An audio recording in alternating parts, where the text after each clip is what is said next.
Ito talaga mga boss, siguradong mas malaki talaga ang magiging multa ng player na to dahil sa kanyang ginawa dito nga during the game. Grabe kasi itong si Zach Collins mga boss, ang lakas ng loob matapos kasi siyang ma-eject dito sa game ay nag-middle finger ba naman dito nga sa official. Mukhang napuno na itong si Zach Collins mga boss at hindi na napigilan yung kanyang sarili at ganito na nga ang ginawa sa referee. Ano-ano nga bang mga nangyari sa game na to? Tara't pag-usapan natin yan.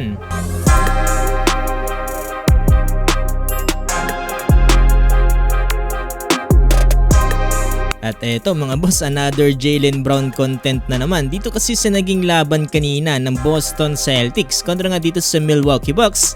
Third quarter under 11 minute mark, nagkaroon nga ng driving inside the paint etong si Jaylen Brown dito over kay Giannis Antetokounmpo. Matapos yan mga boss nag-too small itong si Jaylen Brown dito nga kay Giannis Antetokounmpo. Itong si Giannis mga boss ang ginawa may pa-counting siko dito kay Jaylen Brown. Mukhang hindi natanggap ni Jaylen Brown mga boss na hindi ito nakita ng referee dahil mismong sa harap niya ito ginawa. Kaya anong nangyari mga boss, tinarashtok ni Jaylen Brown itong referee at nabigyan tuloy siya dito ng technical foul. Grabe mga boss, unti-unti talagang umiinit ang laban ngayon dito sa NBA. Kaligtas itong si Giannis mga boss no, hindi nakita yung ginawa niya dito kay Jaylen Brown. So dito sa huli mga boss na kay Jaylen Brown pa rin ang huling halakak dahil panalo sila dito sa final score na 111-105.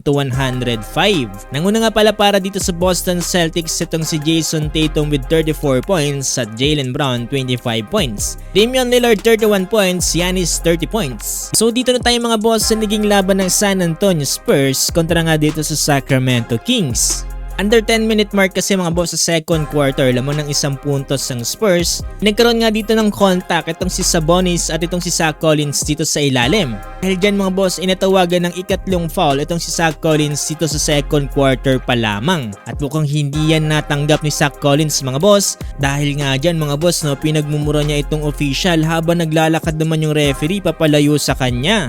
Yung isinasub out na itong si Zach Collins dahil meron na nga siyang ikatlong foul habang naglalakad papuntang bench itong si Zach Collins mga boss, ang dami pa rin sinasabi. Narinig tuloy siya ng referee mga boss dahilan para ma-eject siya dito sa game.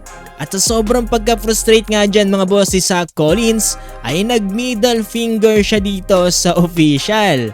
Grabe mga boss, first time ko lang makikita to during live telecast. Ang lakas ng loob nito ni Zach Collins mga boss, siguradong makaharap sa napakalaking fine nito sa mga susunod na araw. Ito nga pala sa naging laban na to mga boss, panalo Sacramento Kings sa final score na 140-113.